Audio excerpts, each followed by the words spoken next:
இந்த ஒரே ஒரு பொடி போதும். டெய்லி நம்ம சாப்பிட்டுட்டு வந்தோம்னா 100 நோய் இல்லைங்க, 1000 நோயை கூட குணப்படுத்தக்கூடியது.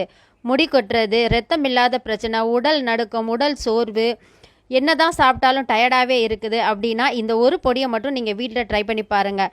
தினந்தோறும் நம்ம வீட்டில் எப்போவுமே சாப்பிடக்கூடிய இட்லி தோசையில் இதை வந்து நம்ம கலந்து சாப்பிட்டுக்கலாம். ரொம்ப ரொம்ப சுலபமான முறையில் இந்த இட்லி பொடியை எப்படி செய்கிறதுன்னு பார்க்கலாம் வாங்க. Welcome to Salka's kitchen. நான் வந்து முருங்கைக்கீரை எனக்கு வந்து கருவேப்பிலை கிடைக்கும் போதெல்லாம் அதை கொஞ்சம் கொஞ்சமாக எடுத்து காய வச்சு நான் இந்த அளவுக்கு நிறைய சேர்த்து வச்சுருக்கேன். இது கிட்டத்தட்ட ஒரு 4-5 கட்டளவு முருங்கைக்கீரை, அதே மாதிரி ஒரு கட்டளவு கருவேப்பிலை. இது எல்லாத்தையுமே நான் வந்து வெயிலில் காய வைக்காமல் வீட்டுக்குள்ளேயே வச்சு காய வச்சுக்கிட்டேன்.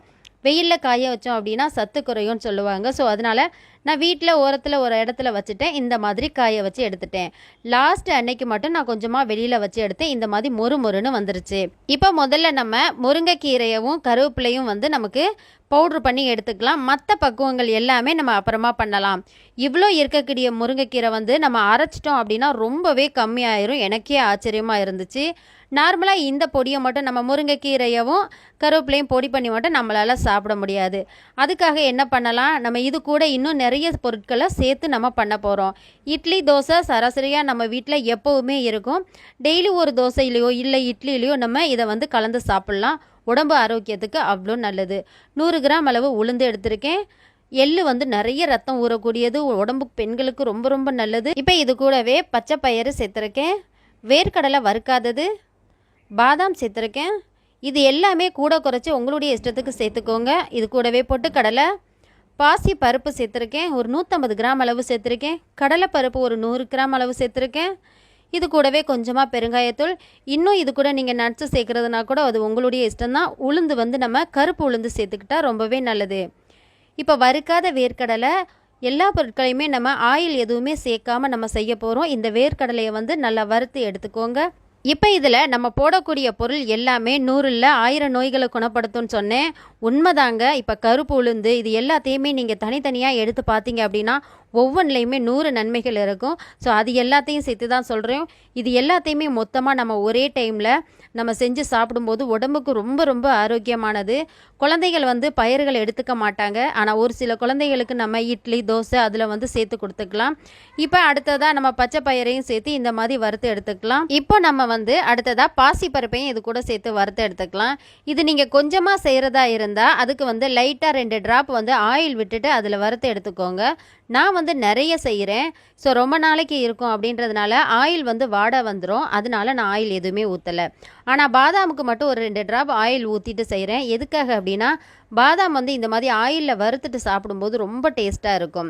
அடுத்ததாக நம்ம பொட்டுக்கடலை ஆல்ரெடி நமக்கு வறுத்தது தான். அதை வந்து லைட்டாக ஹீட் பண்ணோம் அப்படின்னா நல்லாயிருக்கும்.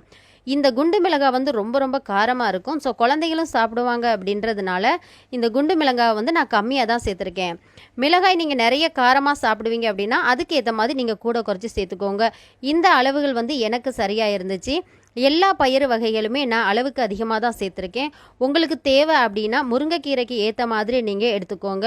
இல்லைனா ஒரு 50-50 கிராம் எடுத்துக்கோங்க. எல்லா பயிறு வகையுமே இந்த பயிறு தான் போடணும் அதுதான் போடணும் அப்படிங்கிறது கிடையாது. எல்லா பயிறு வகையுமே போடலாம். ஆனால் வெள்ளை உளுந்து எடுக்கிறத விட நீங்கள் கருப்பு உளுந்து எடுத்துட்டீங்க அப்படின்னா உடம்புக்கு ரொம்ப ரொம்ப ஆரோக்கியமானது. எனக்கு ஹீமோகுளோபின் அளவு கம்மியாக இருக்குது. ஸோ அதனால் நான் இந்த மாதிரி முருங்கைக்கீரை கருவேப்பிலை எல்லாம் கிடைக்கும் போதெல்லாம் சேர்த்து வச்சுருந்து இந்த மாதிரி நான் இட்லி பொடி வச்சு நான் செஞ்சு சாப்பிட்டுக்குவேன். எனக்கு கீரையை வந்து ஃப்ரெஷ்ஷாக சாப்பிட்றத விட நான் இந்த மாதிரி செஞ்சு சாப்பிடும்போது அளவுக்கு அதிகமாக சாப்பிடுவேன். ஸோ அதனால தான் நான் லாஸ்ட்டாக கூட தோசை ஊற்றி காட்டியிருக்கேன். இப்போ எல்லாத்தையுமே மிக்ஸி ஜாருக்கு மாற்றிட்டு இந்த மாதிரி கொஞ்சம் கொரகொரப்பாக அரைச்சிக்கணும். ரொம்ப நைஸாக வந்து அரைச்சிடக்கூடாது. விட்டு விட்டு மிக்ஸியை அரைக்கணும். இப்போ கருவேப்பிலை முருங்கைக்கீரையும் வந்து நம்ம அரைச்சி வச்சுருந்தோம். அதையும் நம்ம இது கூட சேர்த்துக்கலாம். சத்துக்கு பஞ்சமே இல்லைங்க. முருங்கைக்கீரையெல்லாம் வெளிநாட்டில் இருக்கவங்களுக்கு கிடைக்கவே கிடைக்காது. பவுடராக வாங்கி யூஸ் பண்ணிக்கிட்டு இருக்காங்க. இப்போ இதுக்கு தேவையான அளவு உப்பு, கொஞ்சமாக பெருங்காயத்தூள் சேர்த்துக்கோங்க. நீங்கள் இது கூட மிளகு ஜீரகம் அது சேர்க்குறதுனா கூட நல்லாயிருக்கும், நல்ல காரமாக. எனக்கு இந்த பாத்திரத்தில் வச்சு மிக்ஸ் பண்ண முடியலை. ஸோ நான் அதனால இதை வந்து பெரிய பாத்திரத்துக்கு மாற்றிட்டு இது எல்லாத்தையும் இந்த மாதிரி நல்லா கலந்து விட்டுருக்கேன். நல்லா அரைச்சதுக்கு அப்புறம் இதை உடனே நீங்கள் பாட்டிலில் போட்டு ஸ்டோர் பண்ணி வச்சிடறாதீங்க. இதை வந்து நல்லா இந்த மாதிரி கலந்து விட்டுட்டு நல்லா ஆற விடுங்க.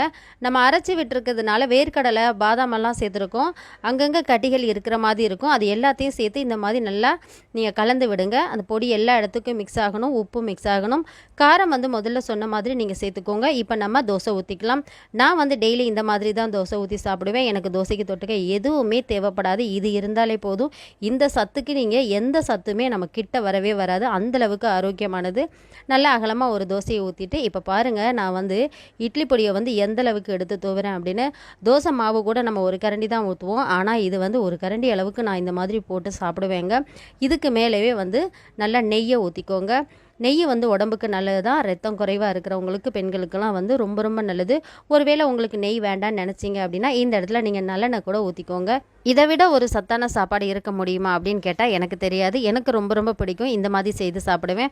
உங்கள் வீட்டில் உள்ளவங்களுக்கும் உங்களுக்கும் இதே போல் செய்து வச்சுக்கோங்க. ரொம்ப ஆரோக்கியமான இந்த ஃபுட் உங்களுக்கு பிடிச்சிருந்துச்சுன்னா லைக் அண்ட் ஷேர் பண்ணிவிட்டு தொடர்ந்து நம்ம சல்காஸ் கிச்சன் சேனலுக்கு உங்களுடைய ஆதரவு கொடுங்க. பாய்.